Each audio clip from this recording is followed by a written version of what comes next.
4th, 2022 City Council meeting.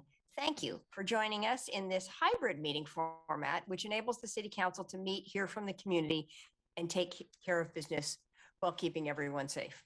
Anyone wishing to access the meeting can do so by watching the live stream available on our website, the broadcast on Comcast Channel 21, or by following the access instructions listed for this meeting on the city's public webcast and meeting materials web page.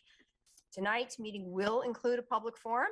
If you wish to participate and haven't already done so, please raise your virtual hand now to join the speakers queue in one of two ways. For those viewing the meeting on a computer or other device, click once on the hand icon. For those listening to the meeting on a phone, press *9. We will continue accepting raised hands until 7:35. The meeting moderator will disallow any requests to speak that are made after the deadline. You will have 2.5 minutes to speak. As a reminder, speakers have the option of turning on your video when you are called on to provide testimony. As each speaker's turn is announced, the meeting moderator will temporarily promote you to panelist status, and you can unmute and turn on your video if you wish. Please note that screen sharing or displaying information on the screen is not allowed. Our intent is simply to be able to see each other's faces as testimony is given. And I encourage everyone to use this access in a responsible way. Any misuse of the platform or violation of the council's code of conduct will result in an immediate termination of your speaking privilege. Finally, thank you everyone for your patience, flexibility, and good humor as we operate in this hybrid meeting format while the community continues to recover from the COVID-19 pandemic, and we prepare to welcome the public into our new meeting spaces, which will have new technology that will enable members of the public to provide testimony in person or virtually. As always, feel free to contact any one of us individually or together via email or voicemail if there is testimony you were not able to provide or wish to get to us in a different manner. Now I'll open the meeting with a formal land acknowledgement. Since time immemorial, the Kalapuya people have been the indigenous stewards to our region, building dynamic communities, maintaining balance with wildlife, and enacting sustainable land practices. Following treaties between 1851 and 1855, Kalapuya people were dispossessed of their indigenous homeland by the United States government and forcibly removed to the Coast Reservation in Western Oregon. The city of Eugene is built within the traditional homelands known as the Kalapuya Ilahi. Kalapuya descendants are citizens of the Confederated Tribes of Grand Ronde Community of Oregon and the Confederated Tribes of the Siletz Indians of Oregon, and continue to make contributions in our communities here and across the lands. We acknowledge the inherent political sovereignty of the 9 federally recognized tribal nations in the state of Oregon and all American Indian Alaska Native people who live here. Again, thank you again for joining us. And our first item, it is a pleasure. We have 2 ceremonial matters, and I will turn it over to the city manager to introduce those. Okay, great. Sorry, I'm getting distracted by, I think people are seeing just your name, Sarah, on the TV, and that may just be a Metro thing. So tonight, our first ceremonial matter is related to the accreditation of Eugene Police Department. And so I want to welcome Scott Hayes, who is the Executive Director of Oregon Accreditation Alliance, to the meeting, and also Chief Skinner. I think the 2 of you are going to introduce this item and talk about our police department. Thank you. Thank you. Chief Skinner, it'd be okay if I went first? Absolutely, sir. Thank you, sir. Good evening, Madam Mayor, City Council, and members of the community. As introduced, my name is Scott Hayes, and I am the Director of Oregon Accreditation. I'm sorry, Naya, we don't have much sound here. You can't hear me? It's very faint. I can hear you fine. Oh, there you go. Yes. The Chief Skinner sound is good. Okay. Okay, can you hear me? Much better. Thank you. Oh, okay, thank you. I'll go ahead and start over if that's okay. Good evening, Madam Mayor, City Council, members of the community. As introduced, I'm Scott Hayes, the Executive Director of Oregon Accreditation Alliance. Appreciate the opportunity to address the council and present the Eugene Police Department and CenturyLink Communications with their award of accreditation. The Oregon Accreditation Alliance was formed under the direction of the Oregon Association of Chiefs of Police, the Oregon State Sheriff's Association, and the Association of Public Safety Communications Officials. We provide accreditation services for 80 law enforcement and communications centers in both Oregon and Alaska. Law enforcement is experiencing a changing society with increased demands for accountability and transparency. As in the past, our profession must face these challenges and work within our communities to address our concerns. Accreditation is one step towards building community trust and legitimacy of our profession. Accreditation goals are straightforward: to support continued improvement of law enforcement services, institute best practice through professional standards, establish agency accountability and transparency, and enhance the management of operations. There are 106 standards that the agency must adhere to become accredited. These standards are based on best practice nationally and through changes in Oregon law. In addition to each of the standards, the agency must also show proof of compliance that the agency is following policy and best practice. Reaccreditation then occurs every 3 years after that, which brings us to today. Today, we recognize the Eugene Police Department, who joined the Oregon Accreditation Alliance in November of 2005 and first received their accredited status in 2015. This is the agency's third reaccreditation under the leadership of Chief Skinner. I'd also like to take the opportunity to recognize the Central Link Communications Center, also under the leadership of Chief Skinner, and Communications Director Pam Collette, who has also received their award of accreditation in 2021. Our communications centers play a distinct and strategic role in our public safety. They are often unsung heroes behind the scenes that we know little about. In addition to Chief Skinner and Director Collette, I'd like to recognize those team members who were involved in the accreditation process. Police Analyst and Development Sergeant Julie Smith, volunteer Linda Phelps, and Robert Poirier of the Central Lane Communication Centers played strategic roles in becoming their agencies becoming accredited. They did a phenomenal job in preparing the agency for their assessment, which is not an easy task. And I commend them for their work in providing policies and proof of compliances to our assessors. So Chief, on behalf of the Oregon Accreditation Alliance and its board of directors, I would like to present you with the award of accreditation. And I hope that you have that in your possession. Thank you, Scott. I appreciate it. Mayor and council, just want to take a quick moment just to say how proud I am of staff as we've moved through this process. It's no easy feat to be able to meet the timelines for accreditation for both the police department and the dispatch center, and just staff was amazing, and without our volunteers we couldn't have done it. We're very proud of the fact that we adhere to all those standards that are best practice in our industry. And you may or may not know that recent legislation has required accreditation for agencies of a certain size or larger. And I'm happy to say that we've had that box checked for several years now and will continue to be committed to doing so. So on behalf of the Eugene Police Department and the men and women that serve this great community every single day so honorably and faithfully, we accept the accreditation and want to thank Scott for coming and visiting us. And that's what we have for you today, Mayor and council members.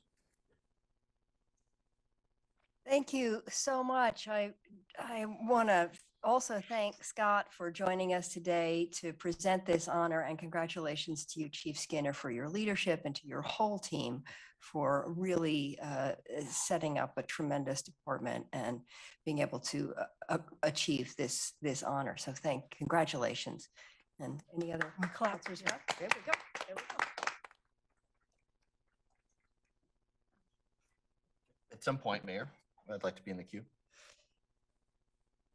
Second item, or do you want to be on the queue on this one? Do you need to be on the queue here? We can wait for the second item, as long as the chief waits. Oh, well, why don't I think the chief is going to wait. All right, okay, thanks. okay. All right, fine. All right, Thank well, Thanks, Chief. And thank you, Scott. I really appreciate it. It was really fun to be able to be at the EPD Awards and see everybody and to see Linda Phelps, who started her career actually in recreation, which is a great place to segue into our second ceremonial matter. And I know Renee is on the line and she's going to kill me for this, but I had to wait until the last week because she's going to kill me for this. And we all know that I still work for Renee. So this is the last week of Renee Gruby's employment with the city, and she's worked for us for over 35 years, which is kind of amazing. And during that time, she's been my peer. So I've worked with her, I've worked for her. She works for me now, which I still work for her. And, you know, we've had this kind of fun running joke going the entire career because both of us played sports. We both sort of had our numbers, and Renee's number was 25 minus 33, by the way. And I thought it would be really fun tonight to give you time to sort of acknowledge Renee, for me to be able to say a few things, and also to retire her number. So like all good supply chain things, the jersey didn't show up to hang in the rafters, but we do have some special acknowledgement of Team Gruby and the number 25. So again, she's worked here 35 years, but that's her number. And I just want to say that during that time, she has been a solid, always the person on the team that centers community and team first, consistently saying no one of us is better than all of us. And you can really just look to the response of that department through the pandemic and how fast they adapted and adjusted and provided services to see how she has led for 35 years. So I know we're all going to really miss her. And tonight we're going to retire number 25. We can't hire another 25. So with that, I just wanted to thank you, Renee, and I'm sorry. And Renee, you're going to have to sit through, everybody is going to want to say something to you. And I will just start out by saying, you'll always be 25 to me. And it's really been an honor and a pleasure to work with you. I've learned a lot by watching how you do your work and how you stand up as a leader, and just had the pleasure of being with you on Saturday night, where they also honored you. You got several rounds of applause at the Eugene Public Library Foundation, and well deserved. And I hope the next chapter of your life is rewarding and enjoyable, and that I guess I'll have the pleasure of seeing you for still a little bit longer as you help. But so with that, I saw Councilor Semple raise her hand, and take it away. Thank you, Mayor. Thank you, City Manager, for this fun acknowledgement of a wonderful person. Renee is one of my favorite people, and one of the worst parts of the pandemic was I didn't get to see her. And now that I would have the chance to see her, she's leaving. What is wrong?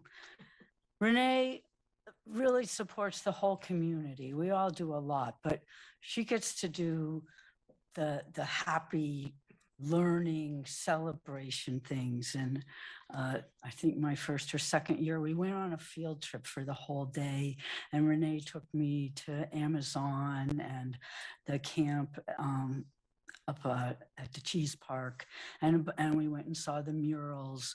And it was amazing, the diversity of things that she had happening, and how much I saw people enjoying their lives as well as learning things. And I was all ready to sign up for camp. And we talked about me giving a workshop on crown making. So Renee, I'm gonna miss you, and I didn't get to see you enough. So I wish you all the best, and come visit. Thanks. I'll Claire and then Greg. Yeah. So Renee, you were my budget buddy. Help me understand the budget. Yep, that's right. If I'd known Emily was such a huge fan, I might have agreed to switch. But I think your leadership of our library cultural recreation services has just been phenomenal. I think we have one of the best districts, if you want to put it that way, probably in the state. As Councilor Semple already mentioned, I mean, the breadth and depth of the things that we offer, the thoughtfulness that goes into the offerings we have, I just think it's amazing. And and a large part because of your leadership, because of how you lead, who you put in place, how you supported them, and then as the city manager said, how you place community first. So I will miss you as well. I think you're leaving an amazing legacy. And as long as I serve on this council, I will do everything I can to make sure that legacy remains in place and grows. Thank you. Councillor Evans. Well, Renee, you can't be replaced. I don't know how we can, do without you. You were there before I became I became a counselor.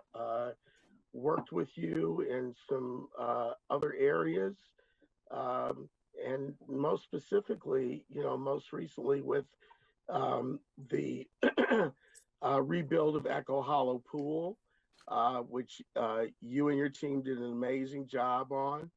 The development of the visionary sports park that we're going to have out at Golden Gardens. I know that you won't be with the city when that's fully realized, but your fingerprints are all over that.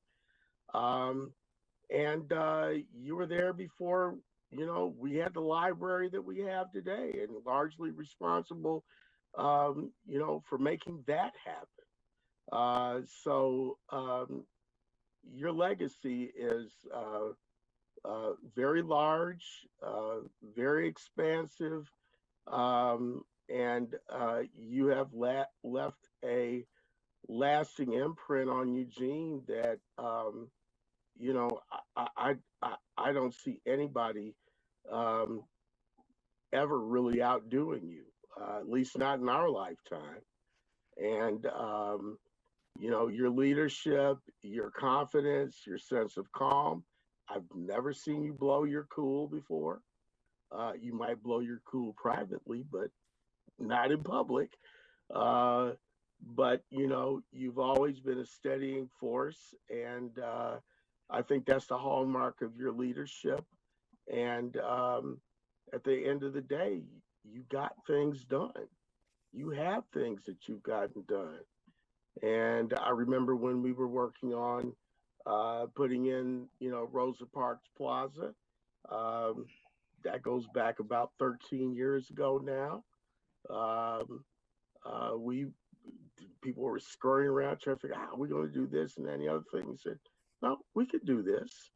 And we did, and we got it done, and got it done inside of 9 months. So, you've got an amazing knack of, putting your shoulder to the wheel and pushing, the rock up the hill, and not letting it roll back down over you. So I'm going to miss you. I think this community is going to really miss you. And I'm just looking forward to, seeing all of your good work come to fruition in your absence. Councillor Keating. Thank you, Mayor. What a testament to your legacy and service to our community to hear my colleagues sing your praises so highly. Renee Gruby, move over Barry Bonds, and Mark McGuire, 25, will forever be Gruby on this 25th day of April.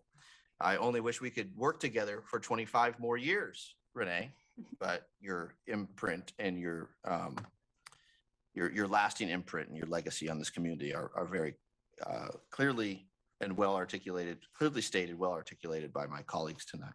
I want to transition, Mayor, if I could, to another date that's on my mind, especially on the heels of the accreditation honors, as reported by our EPD partners on April 21st, or rather April 21st, Mayor, marked the 11-year anniversary of the tragic loss of Officer Chris Kilcullen, who lost his life in the line of duty. Posthumously to Officer Kilcullen and his family, I say thank you for your service. While I'm on the topic of law enforcement, I wanted to add my voice to the number of residents and law enforcement personnel deeply embarrassed by the report of folks blocking the roadway by the University of Oregon on Saturday morning, acting unruly, hurling canned food and bottles toward law enforcement.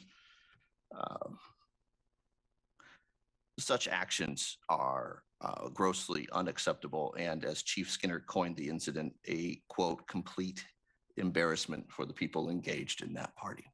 So I completely concur with the chief's assessment and underscore that the attempted assault on our police officers on Saturday morning here in Eugene, which made national news, unfortunately, is most unacceptable.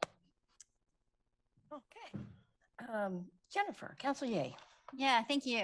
So Renee, you are one of the first people I got to really know when I joined council, just because we had a board together, and I was struck by how thoughtful you are. I think people see your job as all, kind of fun, all the fun stuff, right? But you actually deal with a lot of really important issues, and you take that extremely seriously, which I really appreciated and learned a lot. I hope you enjoy the next phase of your life. You definitely deserve it. But I also hope you're not a stranger and we still see you around. I don't know if you're planning to stay in town or not. Yes. Okay. Excellent. Good to hear. Thank you so much for all you've done. Councilor Clark. Thank you, Mayor. And thank you, Renee. I tend to, excuse me, I tend to want to echo a lot of the things that Councilor Evans said. One of the things that has always impressed me about you is I've never seen you rattled. I've never seen you worked up about anything. It's always this calm confidence that's has a question, okay, well, what do we do then about this? Or what do we do next? And I have just always been so impressed with your leadership, just in the style of it.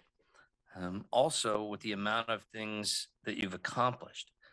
There's going to come a day when one retires, I assume, when you start to ask the questions about yesterday and what did I do when I was doing that? Your time in retirement will be very easy to answer that question. You can look all around this city at programs, activities, buildings. Your fingerprints are all around town, and it's not hard to see. And when you're, sitting there one day and you get their new city recreation guide in the mailbox, and you look at the little kid on the cover who's smiling and happy and having a ball in some new facility that you helped bring on, know on that day that what you did mattered a lot to a lot of people. So thank you for your service. Councilor Groves. Thank you, Mayor. I want to start first with the police department, Chief Skinner, and congratulate and acknowledge not only did you become accredited as an agency, but you've maintained accreditation through this period of time, and that's not an easy stretch by any means. Congratulations to you and your entire department. It's an honor that's well earned and well deserved. I also want to mention the remembrance and anniversary of Officer Chris Kilcullen, who died in the line of duty. I did feel very fortunate to be invited and attend the remembrance ceremony on Friday. And it was a sobering moment. It was a sobering time. Making the ultimate sacrifice like that for our community is something we should not ever forget. So thank you to that, and my regards and respect to Chris's family as well. And then moving on to Renee. Renee, I had the pleasure of knowing you for quite a few years. Long before we both served as executive managers, we were still kind of working our way through the organizations, through our separate departments. But I always enjoyed working with you. I considered you, and still do, consider you a friend. I'm happy for you that you are at this point in your career where you can move on to retirement and hopefully move into things that really drive your passion. And it's, I know I've found life after a career that so far I'm mostly enjoying. And I wish for you the same type of sticking the landing, as you so much used to like to say. So I agree with all my colleagues, what they said about the legacy that you've left behind. I think one of the crowning jewels that you left behind was the Echo Hollow Pool. And I most certainly enjoyed seeing that in the grand opening, and especially for a part of our community that sometimes feels forgotten. And it was nice to see that resource. And I know it's a resource that people in my ward, Ward 8, that don't have a pool, but have easy access to that. So that's very much appreciated. And look forward to a long and happy life of that facility in moving our youth and our community members into recreation and physical fitness. So that's very important. But you've done so much more than that. But that's just kind of in my opinion, one of the last really crowning jewels in your crown as you walk out the door. So please don't be a stranger. You've raised an amazing family. I know you're very proud of your daughters, and you should be. And I just wish you all the very best of happiness, health, and luck as you move forward. Thank you. And Councillor Zelenka. Thank you, Mayor.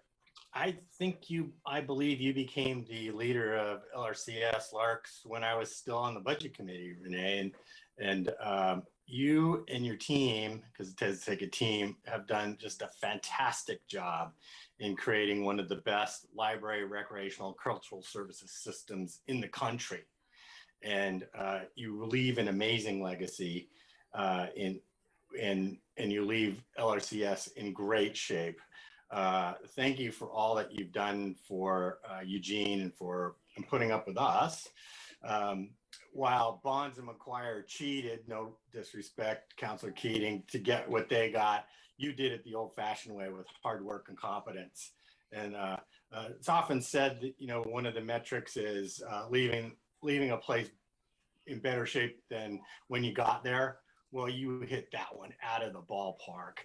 And so I think it's pretty amazing what you've done here, and you should be proud of it. And so enjoy your retirement, and because you really deserve it. Finally, congratulations to EPD and the chief on the accreditation. Job well done. Thanks, Chief. Thank you, Renee. I think we have all had a chance, and we could clearly talk about you for many hours. Do you? Yeah. If I may, Mayor, if there's a moment. Please. I wasn't expecting this. So Sarah knows me very well. She's number 33, by the way. So you can put that kind of in your back pocket for future. But it has truly been an honor and a privilege to work with all of you. You've been an amazing council. The amount of work that you do on behalf of our community is incredible. Our team, our exec team, our LRCS team, and the community, it takes, as Sarah said, it takes all of us working together to do all of the things that anyone would give me credit for. And so I am going to be in the community. You're not getting rid of me anytime soon. You'll be seeing me in the library line, at the Holt Center. Hopefully, I did grab my rec guide this week. So there's a lot of really important work to continue to do. There is an incredible team of professionals, and there's lots of work yet to be done. So thank you so much for all the kind words. It's been a real honor and a privilege.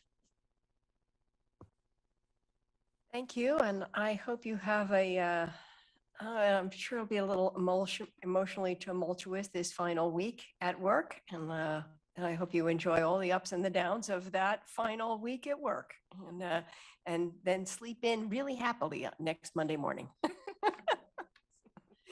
Thank you all. Thank you all for your comments. Okay, with that, we are ready to go to committee reports and items of interest. Are there other items that people wish to bring up at this point? I'll just give a quick one, which is that the city manager and I had the incredible opportunity, thanks to Congressman Peter DeFazio, to be present and meet President Biden on Thursday. And was quite an amazing experience, and it was a moment to recognize and support Biden's infrastructure package, recognize the jobs and the improvements in our infrastructure that package is bringing. And so Chairman DeFazio, chair of the Transportation Infrastructure Committee, was there, lauded by the president, and then the manager and I got a chance to have a selfie with the president. So, who takes it himself, who took the manager's camera and took the picture himself. So it was a big moment, but a very exciting moment. He had toured the Portland airport and looked at the cross laminated timber roof, and it was really very laudatory of Oregon's work and Oregon's delegation, and also very promising of the investments that are coming our way. So it's a great moment, newsworthy moment. And so with that, I believe we are ready for the consent calendar. I move to approve the items on consent calendar 1. Second. Now, I'm wondering if I see Councilor Zelenka, so I'm going to let him just speak to the consent calendar and then we can vote. Go ahead, Councilor Zelenka. Yeah, thank you, Mayor. I wanted to comment on this because it's one of the many things that the city of Eugene does for affordable housing.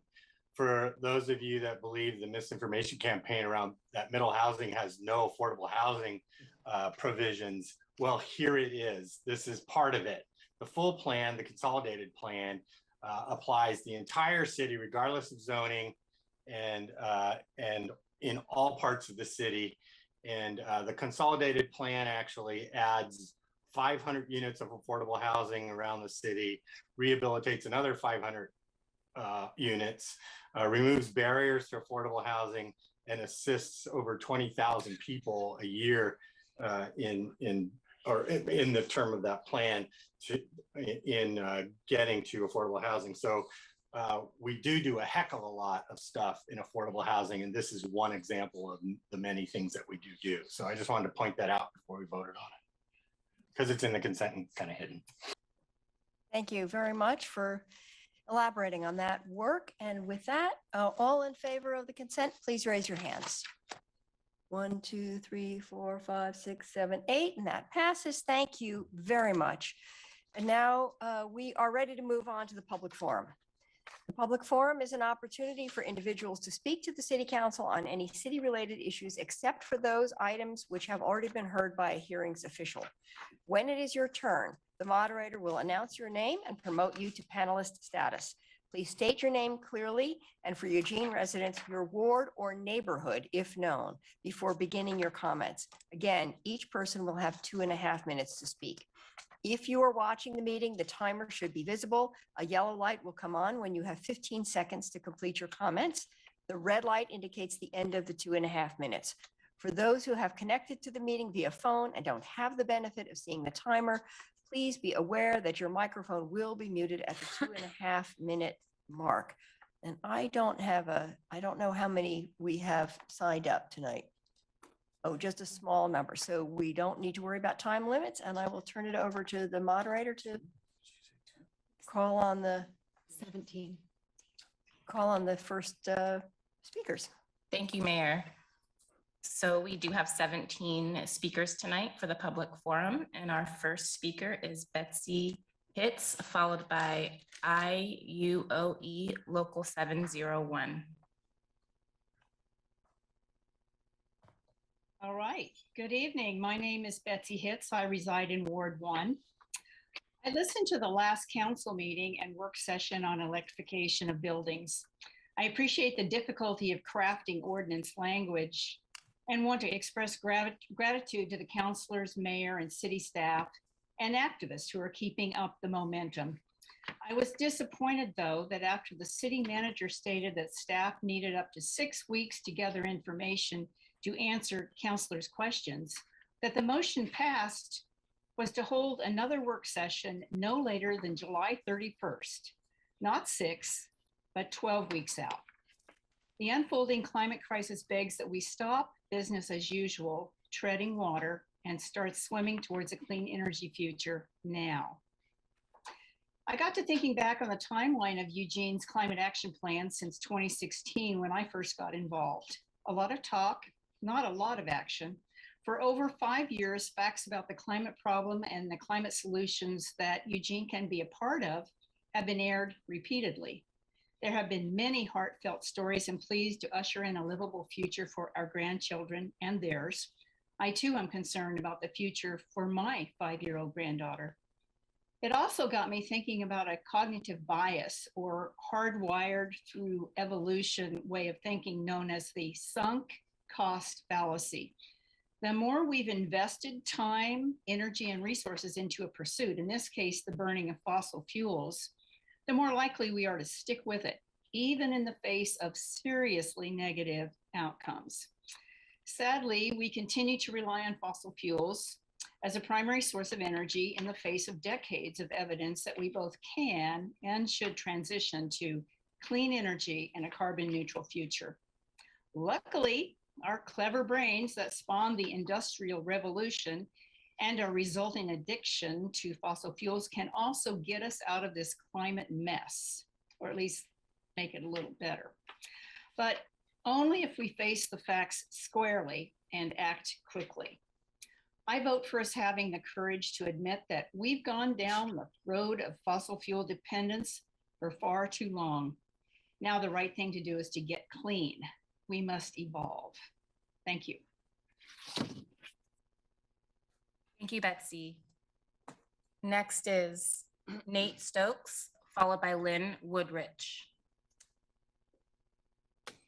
Mayor and City Council members, I want to take this time to thank you for the opportunity to speak. My name is Nate Stokes, and I represent 3,800 union members at the Operating Engineers Local 701. As I was in Eastern Oregon for the last meeting and was unable to testify, I wanted to share the work our members are doing out in Eastern Oregon on the wind farms and solar farms. There's lots of electricity being transmitted from that spot. As operating engineers, we work across multiple different energy systems, wind, solar, and gas. I could talk about the resiliency and storage compatibility of natural gas and renewable gases, but you have heard that before. Instead, I want to talk about the concern I have about transmission lines. Recently, former reporter and Northwest Power and Planning Council employee, John Harrison, wrote something that isn't being talked about. Even if we build all the wind, solar, and hydro we need, even if we figured out an answer for the electricity storage needs for our winter weather, and that is a big if, we will still have little known but enormous problems with transmission. He wrote, imagine pouring water into a funnel.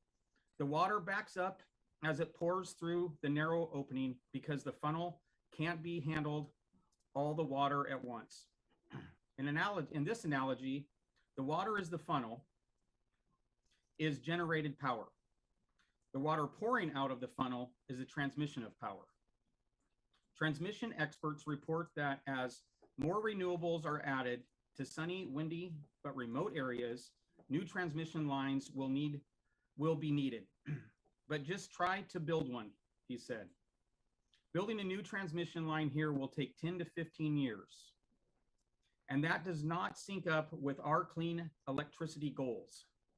We must agree to be clear-eyed about the energy, the engineering, physics, and development realities of what is in front of us. The energy transmission requires the storage and resiliency of renewable gases, partnerships, and collaboration, not bans and civic rancor. Our union fears you are listening to groups who don't understand and are not doing any real analysis. Please connect with our operating engineers as we have insights to. Thank you, Nate. Your time has concluded. Next is Lynn Woodrich, followed by Douglas Bovee. My name's Lynn Woodrich. I'm the Active Bethel Community Co-Chair living in Ward 6 with my 93-year-old dad and have been a homeowner in the Bethel portion of Ward 8 for over 25 years. I want to say that I've found that retirement and following your passion is a full-time job. Thank you for scheduling work sessions for the Health Overlay Zone, Chronic Toxic Polluters on May 23rd and Risk Bonds on May 25th. With the shutdown of J.H. Baxter, it has become even more clear that the city needs the Health Overlay Zone and new tools to deal with chronic toxic polluters, ensure polluters have insurance to cover the cost of cleanup when they shut down, and stop new polluters from locating here. These tools will be a critical piece in future planning for our area. Right now, Bethel needs its share of street lighting improvements. Many of Bethel's neighborhoods have dark, poorly lit streets, which contribute to crime and a lack of safety for the residents. Highway 99 needs more lighting too. I'm hoping that you understand the urgency and have figured out a way to move up the area plan for Bethel. We've been neglected for 40 years and the neighbors need to have a voice in the future of Bethel. Thank you very much.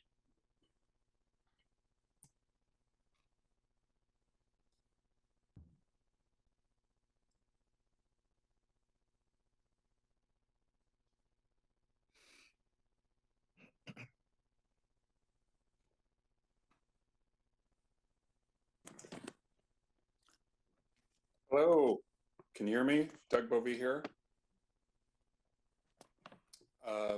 Good evening, Mayor Venus, City Councilors, and City Manager Medari. I am Douglas Bovee from Ward 1 and a 350 Eugene volunteer.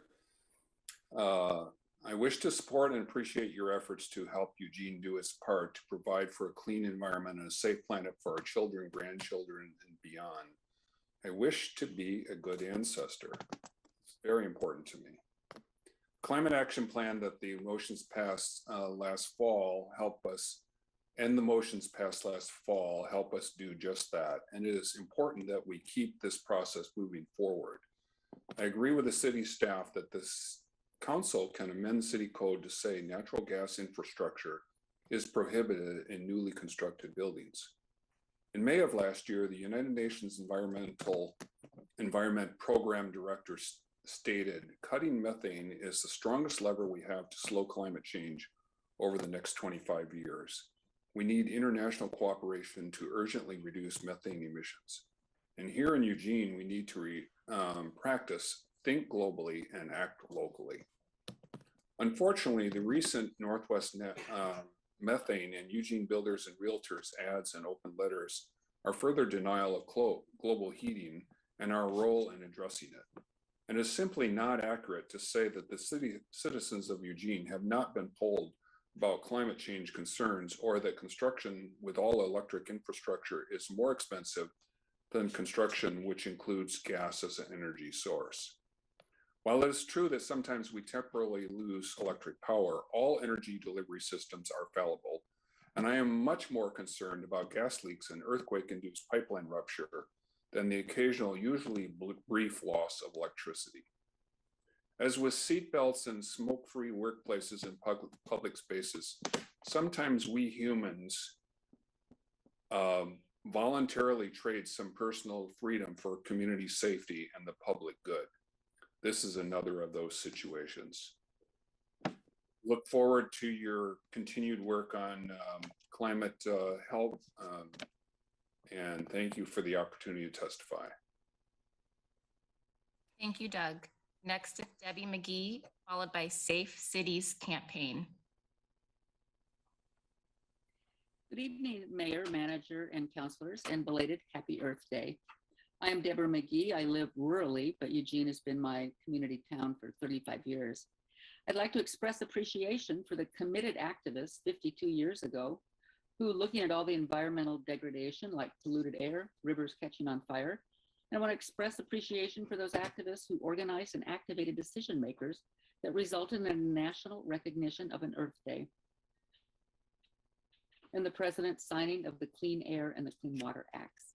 Activists then and now deserve praise, not condemnation. This is our community, and we care about the unsafe conditions that fracked methane gas, LNG, brings to ours and upstream communities. I organize with a fine group of such activists. We are business owners, doctors, carpenters, teachers, mental health and retail workers, and a number of public, state, city, and county employees, all retired now. We're all over 65 years of age. We are gray-haired climate warriors. Our nonviolent activism includes community town halls, appreciation Mayor Venice for attending and participating yesterday, beautiful community art projects, organizing educational and fun community events, and providing citizen input at local and state meetings where policies are being made that can help us have a stable climate future. The recently released IPCC report says red alert for the planet. So appreciation for all the activists sounding the sirens, and appreciation for the courageous decision makers who advance the bold action we need in spite of climate distractors and delayers. Yes, personal behaviors matter, but as one activist said, personal conservation efforts are like trying to ward off a tidal wave with a cocktail umbrella. We must have scaled up government action to confront this big emergency. We must get off fossil fuels. Red alert for our Earth means those councilors responding to the emergency by mandating electrification are climate heroes and sheroes. You are good ancestors, and future generations will appreciate and respect what you did to protect and save them. Please don't delay. We need a work session in May. Thank you. Thank you, Debbie. Next is Ann Pernick, followed by Art Farley. Thank you, Mayor, councilors, and staff for the opportunity to testify. I'm Ann Pernick. I'm with Safe Cities at Stand Out Earth, and I'm connecting to you from Portland, Oregon, where I live.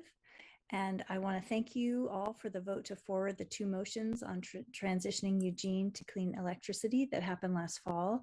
And I want to urge you to have your next work session on this issue no later than May 31st of this year, and then to direct staff to prepare draft ordinance language that would then come back to council at a work session no later than July 31st. You have shown that you want to be leaders in this issue, and it's critical that you keep your pace that you were setting for yourselves and not lag. And I work with elected officials and staff and local government volunteers all around the country, many of whom are looking at or passing policies similar to what you are working on. And I would be happy to connect you, if you're not already connected, with this community of peers who can help answer some of the questions that you're asking, and talk to you about the policies that they are exploring and adopting. As I've said before to you all, you're leading, but you're not alone. And I want to help you, as do the other folks supporting this action on your part, want to help you stay in that leadership role and leave a wonderful legacy for Eugene and really be a leader in the state of Oregon. Thank you very much. Thank you, Ann. Next is Art Farley, followed by Harvey Gale. Good evening. My name's Art Farley. Live on Fairmount Boulevard in East Eugene. I believe it's Ward 3, and I'm here this evening as a member of the Sustainability Commission. I want to thank the council and mayor for this opportunity to comment. I'm here this evening to speak in support of a letter submitted to the council by the Sustainability Commission, urging you to move forward with a process to ban future permitting of gasoline service stations in the city of Eugene. Expanding the number of such stations is inconsistent with the goal found in both CAP 2.0 and the CRO of reducing carbon emissions associated with transportation. As can be seen on the map that we enclose with our letter, Eugene is served by over 20 gas service stations at this point that are within or immediately adjacent to the city, and these stations are well distributed throughout the community. A ban on new stations will not reduce emissions in the short run, but hopefully would reduce an increase in the future as the city grows. Looking further into the future, when gasoline stations are being closed as we transition to cleaner transportation, this ban would help reduce the number of toxic cleanup sites that we would face. The Sustainability Commission is aware that there's been some support for this action in the past being expressed by the council. We urge you to reconsider the ban and move forward with this action. Thank you very much. Thank you, Art. Next is Harvey Gale, followed by Pam Woodell.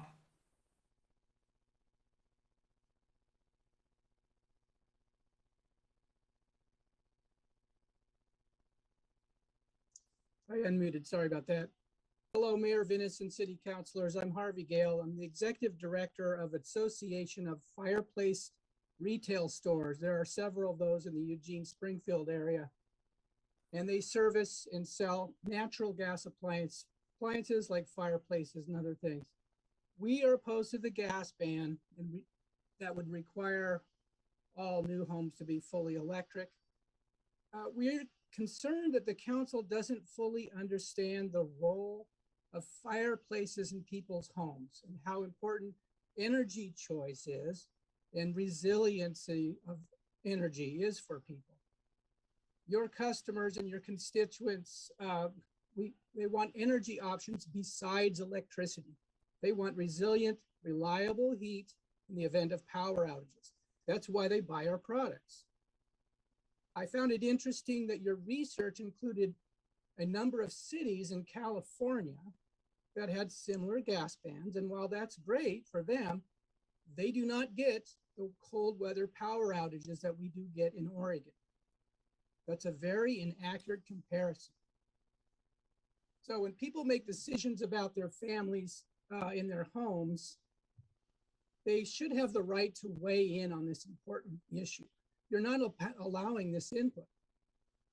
So the common sense climate policy that you're proposing, while aspirational, is not practical right now. We can get there in the long run, but right now it's not practical. The changes you will make will not impact actual weather in Eugene. Global climate doesn't work like that. So due to these uncertainties, we encourage you to take this issue to the voters.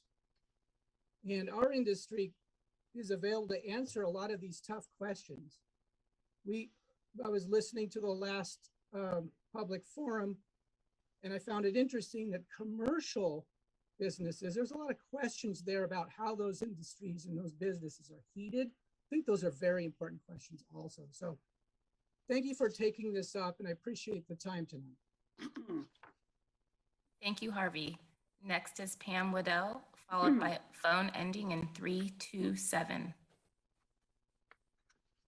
Hi, I'm Pam Woodell. I live in Ward 1. I'm speaking on behalf of Friendly Area Neighborhood Association I'm a board member of, which also includes, did I say, I live in Ward 2. The neighborhood includes also Ward 1. This is a letter that we approved earlier this evening at our meeting. Dear Mayor, City Councilors, and City Manager, the Friendly Area Neighborhood Association Executive Board respectfully requests additional time be scheduled for a second public hearing regarding the city's adoption of HB 2001 to compensate for the problematic circumstances involved in the public hearing of April 18th. The second round could be reserved or prioritized for those who were unable to speak at the April 18th session. April 18th was the only public hearing scheduled where the general public had a chance to directly speak with the council on this critically important matter. 125 individuals raised their hands to speak, yet only 86 were actually able to do so, to have their 2 minutes. Some fan numbers told us that they thought they were in the line, but were never called. Others grew too tired as midnight approached, and they simply had to leave. Still others were knocked out of the meeting by a power outage and were not able to get back in the queue. The city's decision to hold 2 hearings on the same night meant that each speaker's time was cut from 3 minutes down to 2, and that the meeting ran very late. The fan board is unified in the recognition of the importance of this issue. We recognize that the proposed zoning changes could bring about benefits as well as pitfalls, and that the decision on how to balance these concerns is currently dividing our community. While the process may be exhausting, we need to make the necessary effort and time to get it right, as this decision will have deep and lasting repercussions. please add a second public hearing regarding city adoption of HB 2001. Thank you very much on behalf of Pam. Thank you, Pam. Next is phone ending in 327, followed by Mika McComber. Phone ending in 327, please state your full name and ward if known, or your neighborhood. Hi, this is William Smith from Ward 1. Can you hear me? Yes, we can. Great, thank you. I was one of the people who didn't get to speak at the last public forum, and I did follow up with an email, and I sent it to, I guess, mayor and council and whoever else is on that list. I did not get any responses, so I'm going to just read some, maybe most of that testimony in the hopes that it will be understood. Radiation poisoning is real, with effects that can be uncomfortable, harmful, deadly, and easily misunderstood, even by medical doctors who haven't been properly trained. In our city, a growing number of wireless towers, wireless smart meters, and other wireless technologies rely on wireless radiation for transmitting signals through the city's public right-of-way, thereby exposing all of us to more and more radiation. As a result, a growing number of citizens have been experiencing the harmful effects of radiation poisoning, many without realizing it or without understanding the real source until it's too late. Some of us have been figuring it out, and a few of us have been giving public testimony here. Educating ourselves and others can save lives, but time is running out for many of us. Each moment matters. Our city is like a frog, or the frog in the proverbial pot of water that's slowly getting warmer and warmer. If we stay comfortable with business as usual, then more and more wireless radiation will slowly cook more and more of us until it's too late. But if enough of us become uncomfortable enough, we can also become motivated enough to help each other find ways out of the proverbial pot until it's before it's too late. And some ways that we can act is that we can limit exposure of citizens to wireless radiation by requiring proof that any tower that's proposed is actually needed. And how you do that is you require the telecom company to prove that there are drop calls. And I believe there have not been any drop calls in this town for years because we have more than enough wireless towers. So we do not need any more. And there are cities which are using the Telecommunications Act to actually make this strategy work and limit the. Thank you, William. Your time has concluded. Next is Micah McComber, followed by Charles Arford. Good evening, Mayor Venice and City Council members. My name is Micah McComber. I'm a local home builder in Eugene and surrounding area for the last 22 years. As a general contractor, I coordinate all aspects of building a home, everything from insulation, HVAC, heating, cooling systems, electrical, plumbing. I think mandating a change with natural gas ban affects many other components of construction. I believe in my opinion, hybrid dual fuel heat systems are the best option. Typical gas furnaces only burn gas to produce heat, and a hybrid system would be a heat pump with gas backup heat. A typical heat pump system that's all electric, it does very well until temperatures drop below freezing, 27 degrees, somewhere between 32 and 27 degrees, they'll go into defrost mode. The energy consumption, when defrost mode goes, it kicks into resistant backup emergency strip heat, very inefficient. The same dual fuel hybrid system, you can put in the same backup. Your backup heat is not resistant heat. It's burning gas, which is much more efficient than resistant heat. Typical gas furnaces have people put air conditioning units for the outside unit to run cooling in the summer. A gas furnace can put a heat pump instead of an AC unit outdoor. And that heat pump system will run 9 months out of the year to produce heating and cooling. And only in the coldest few months of the year will any gas be burned at all, and only when temperatures drop below freezing. I think this would be the most efficient and most sensible use, and about out of time, so thank you guys. Thank you, Micah. Next is Charles Arford, followed by Peter. Good evening, Chuck Arford here, Ward 8. Thanks for this opportunity to address you. This evening, I will focus on the single most important issue when it comes to natural gas in our environment. That's methane leakage and how Northwest Natural talks about or doesn't talk about this. Natural gas is mostly made of methane, and because methane is such a powerful greenhouse gas, every fraction that leaks out is critical. That is why the recent research study described in the New York Times was so absolutely stunning. The study found methane leakage in the Permian Basin, the largest fossil fuel extraction area in the country, to be an incredible 9.4%. Well, why is this incredible? Because the amount of methane leakage it takes for natural gas to be thought of as bad or worse than coal is around 2.9%. So natural gas fracked or produced in the Permian Basin is 3 times worse than coal. And that's just leakage from extraction. By the time you add in leakage from production, transport, and distribution, you could easily be talking about 4 times or more worse than coal. Please let that sink in. The gas used by Northwest Natural may cause at least 4 times as much global warming as an equivalent amount of coal or oil. That's the amount of coal or oil that produces the same amount of energy. But there's more. An NPR report from February this year focused on satellite tracking of giant methane plumes released from fossil fuel production and stated that most of these methane releases were deliberate, on purpose, intentional. How awful is that? What does Northwest Natural have to say about this? About methane leakage?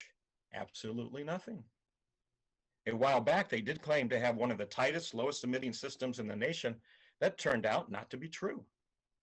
Fossil fuel corporations are leaders and innovators in the field of propaganda and misinformation. Northwest Natural says, quote, they believe working together is the best approach. But in response to this community's biggest concern, something that we have talked about for years, we get silence or misinformation. They simply refuse to address it honestly. You can't work with someone who won't be honest with you. Thank you. Thank you, Chuck. Next is Peter, followed by Zach Mulholland. Good evening, Mayor and Council. My name is Peter O'Ray. I'm a business agent for Local 701 Operating Engineers, which represents 3,800 union members, including energy professionals called stationary engineers. As you are being asked by a small group of people to ban natural gas infrastructure, I implore you to learn from our professionals. We know we cannot take our diversified energy systems for granted. We need both gas and electricity to function. Gas working when the power is out is essential, and the efficiency of gas and renewable gas molecules is unmatched. We can and are decarbonizing both systems. So earlier I mentioned stationary engineers. So what is a stationary engineer? After multi-year apprenticeship programs, our stationary engineers secure licensing and certification to run the vital energy for buildings like hospitals, bakeries, dairies, and more infrastructure. Stationary engineers work on gas and electric systems. They manage refrigerants. They even do minor welding. If a critical building like a hospital has to shut down, it's because a stationary engineer helped make that call. They understand both efficiency and resiliency and can tell you you need gas systems. So let's work on gas renewables together and stop the conflict. So what happens if a stationary engineer isn't around? Well, quite simply, critical buildings stop running. Our people are essential energy workers. We have a hospital in California recently that learned the hard way when they brought in unskilled people to run the system. They ended up having to transfer patients out in ambulances that week because the building was flooded from failed system maintenance. And that's too much time, pain, and money because people making decisions didn't understand what they were doing. Our engineers help keep the heartbeat of the hospital buildings running so doctors and nurses can do their jobs. We have expertise to share, and I implore you, please call Local 701 operating engineers for more information. Thank you for your time tonight. Thank you, Peter. Next is Zach Mulholland, followed by Dharmika Henschel. Hello, Mayor and Council. Thank you for the opportunity to speak tonight. My name is Zach Mulholland from Ward 6. Tonight I'm speaking on behalf of the Active Bethel Community Neighborhood Association. I recently got the opportunity to serve on an advisory committee interviewing the design team for the Golden Garden Ponds Sports Complex development. This was a really good process. I appreciated the opportunity to work with Eugene staff in interviewing the design team. And I'm very excited for a quality project moving forward. I shared a number of concerns of the community during that process. The Active Bethel community thought it was important to actually put those concerns into a letter that the board approved last week and that you received earlier today. That letter has 4 main requests for the site, which staff have been working well on, but we wanted to share them with you as well. So the first is that we would like a scientifically based buffer zone around the ponds to help protect the western pond turtles on site and provide space for migratory birds.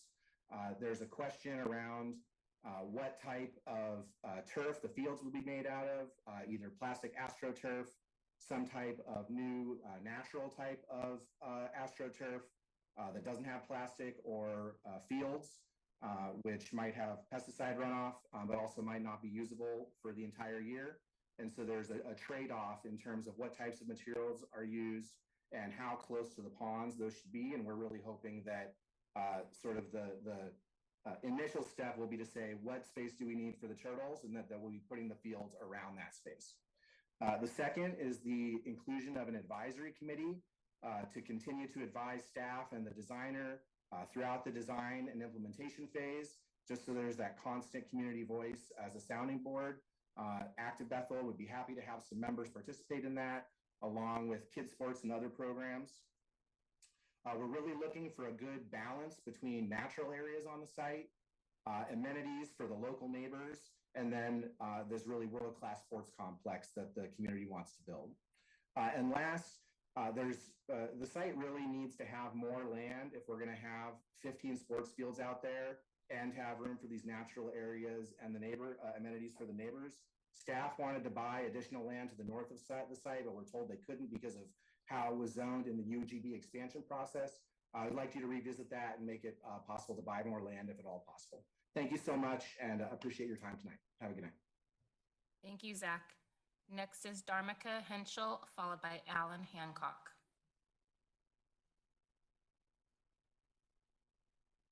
Hi. Hello to the mayor and councilors and staff. My name is Dharmika Henschel. I've lived in the Train Song neighborhood in West Eugene for about 25 years. First, I just want to say I support and appreciate all the climate action testimony tonight. This is a bit of a review and an update. As you know by now, the source of the previously mentioned Portland Airport laminated roof, Zippo laminators, started in early 2020 operating their outdoor planer at the old Pennington Crossarm site at 4 a.m. many weekday mornings. And they've done so for the last 2 years. 2 years. As you also know, some people in Train Song, East Bethel, and as far as 4 miles north along the railroad tracks in the River Road neighborhood started waking up to this low vibrating mosquito in your ear dentist drill level annoying noise, which continued incessantly in the early morning hours. It took months for us to figure out the source and months to find out they weren't breaking any city noise codes, although they might be in violation of state DEQ laws. Some of us testified about that in November of 2020. In early 21, as Zippo laminators said they would try to mitigate the noise, the city council pursued no action on this problem, while the company built a flimsy shack around the planer. It did lower the decibel level a little bit, but it wasn't enough to stop the vibratory nature of the low-frequency sound from continuing to disrupt people's sleep. Citizens continued to complain to the city to no avail. I know of about 100 exhausted citizens who feel frustrated and disempowered, and there's probably many more. In February of 2022, we raised money for Art Noxon, an acoustic engineer, to measure the sound. He found a low frequency sound between 160 and 200 hertz that was over 20 decibels above background levels. Many noise ordinances come into play with sounds of 10 decibels above background. You got sent that report. Zippo said they would finish in February or early March and move the planer by May. They're presently ignoring our calls and still operating the planer as soon as this morning, disrupting our sleep. So noise standards for citizens are much stricter than for industry in this city, and we need a better balance. And even if they move the planer, this hole in the noise code must be fixed so that this never happens again. Thank you for listening amidst so many pressing issues. Thank you, Dharmika. Next is Alan Hancock, followed by our last speaker, Aya Cochran. Hello, I'm Alan Hancock, and I live in Ward 3. I serve on both the Active Transportation Committee and the Street Repair Review Panel. So I was really encouraged to hear Councilors Zelenka and others at the work session today who have expressed concern about the wear and tear our city streets experience as a result of garbage trucks. And at the last week, several councilors also spoke about the disrepair of our aging sidewalks. Over the last several years, I've been and refining a proposal that would fund sidewalk repair and construction by increasing waste hauling operational efficiency. Now, unlike some cities that have zones or districts where waste haulers get exclusive licenses to haul waste, Eugene's system is open to all haulers, which results in 2 or 3 companies plying the same roads to pick up garbage. All the extra truck traffic causes needless and expensive wear to our roads. It adds noise, it creates additional road hazards, and it spews out a ton of diesel smoke and greenhouse gases. One city in Minnesota determined that they could extend the useful life of their roads by, get this, 5 to 10 years by limiting the number of garbage trucks to just 1 hauler per zone. So we can maintain competition and quality service we expect from waste haulers while simultaneously reducing operational costs for waste hauling companies by creating a more efficient system. Without going into the details right now, the city could increase the city licensing fees, which in 2021 amounted to a significant $1.25 million, while maintaining waste hauler profitability. The increase in fees could then be dedicated to repair and construct sidewalks. I will be sending you an outline of this proposal by email, and I hope you take a look at the proposal, as it could both improve the walkability and the quality of life in Eugene while reducing damage and repair costs to our city streets. Thank you. Thank you, Alan. Our final speaker for the evening is Aya Cochran. Thank you so much. Good evening, Mayor Venice, City Councilors, and City Manager Maderi. Thank you for this opportunity to give public comment. My name is Aya Cochran. I live in Ward 1, and I'm the Coalition Coordinator for Fossil Free Eugene. I'm also a new mother, gravely concerned about the future we are leaving for our youth and future generations. First, I want to tell Council that I am so appreciative of the steps you've already taken toward electrification in Eugene. It is vital that we have all the relevant information and that we set a strong example for others to follow in the state. But we also need to act with the urgency that the issue dictates. The Intergovernmental Panel on Climate Change has stated that there is already irreversible change to our climate and biosphere that will result in suffering and climate-related illness and death. The time to act is now, so I urge you to lay out a concrete timeline for this issue and importantly schedule the next electrification work session within the 4 to 6 weeks City Manager Maderi said was needed at the April 13th work session. So I hope that you will schedule the next work session no later than May 31st, and at that meeting direct staff to draft ordinance language to mandate all electric new construction in residential, commercial, and industrial buildings with an infeasibility waiver to come back to Council at a work session no later than July 31st. It is difficult to find a balance between doing our due diligence and acting decisively on climate to stem the worst impacts and safeguard a livable future. We don't need to reinvent the wheel. We can draw on the data and the path already being forged by the over 50 cities, including Seattle and New York, not just California, that have already started this process. At the work session, it was brought up that electrical issues have caused forest fires. According to the Center for Climate Change and Energy Solutions, 80% of fires are started by people. Climate is a key component in the compounding threat that wildfires pose, from rising temperatures linked to greenhouse gas emissions to drought to increased extreme weather patterns. This is true for the issues raised about hydropower as well. Lowering water levels are also linked to climate change. I offer these examples as a few of many to emphasize that we need to look at the big picture. So many of our biggest issues are connected to the climate crisis, and so we need to take concrete action to strike at the root cause. Climate truly can't wait. We must prioritize health and the well-being of the present and future. So I urge you to commit to take certain steps so that we can proudly be the first city in Oregon to begin to electrify in 2023. Thank you so much for your time, and sorry for rushing through all that. Thank you, Aya. And Mayor, that concludes the public forum. Thank you, Naya, and thank you to all of you who took the time to testify tonight. It was a really nice array of comments on a broad array of issues. So are there counselors? I have Counselor Syrett, Counselor Keating. Okay, take it away. Yeah, thank you everyone who spoke. I agree with the mayor. It was a nice array of issues. I just want to respond to Dharmika from Trainsong neighborhood and other Ward 7 neighbors who've been impacted by the noise from the laminator production there.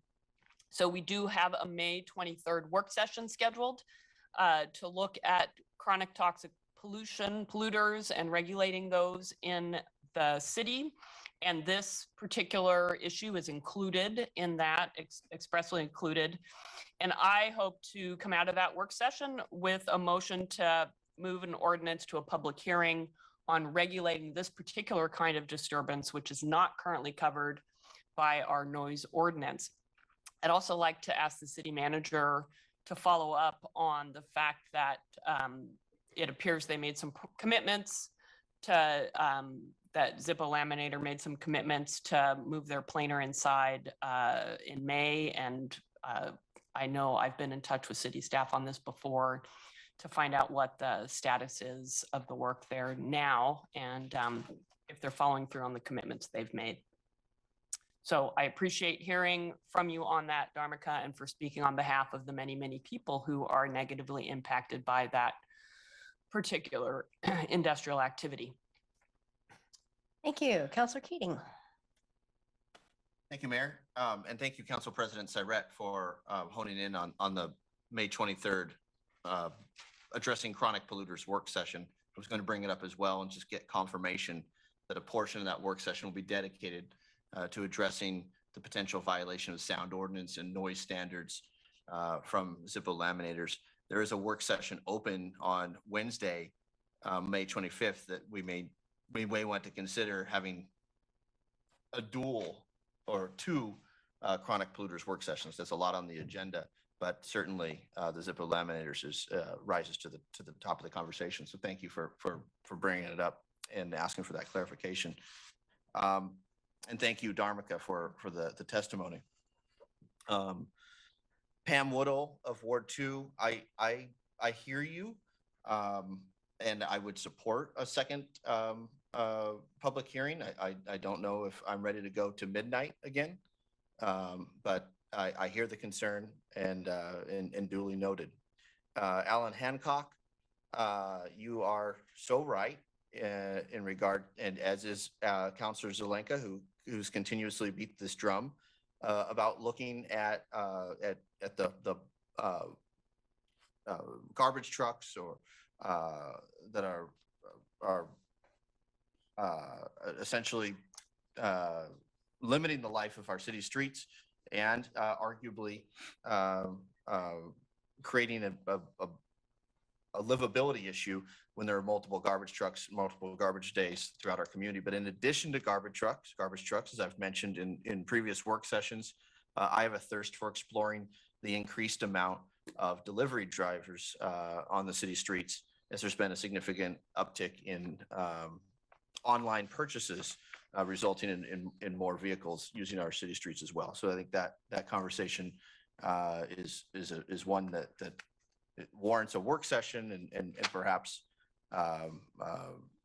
some semblance of an ordinance change in order to, as you put it, Alan Hancock, not Alan Zelenka, either limit garbage haulers to one per neighborhood, or as Councilor Zelenka has put it, assessing a fee on garbage haulers. Either way, I look forward to having that conversation, and I appreciate you bringing it up to both Allens, Councilor Zelenka and Hancock. Thank you, Mayor. Thank you. Any other comments from council? All right, checking. I guess we're, thank you again very much. Great, really good array of comments tonight, and appreciate all of you taking the time. And with that, we are adjourned.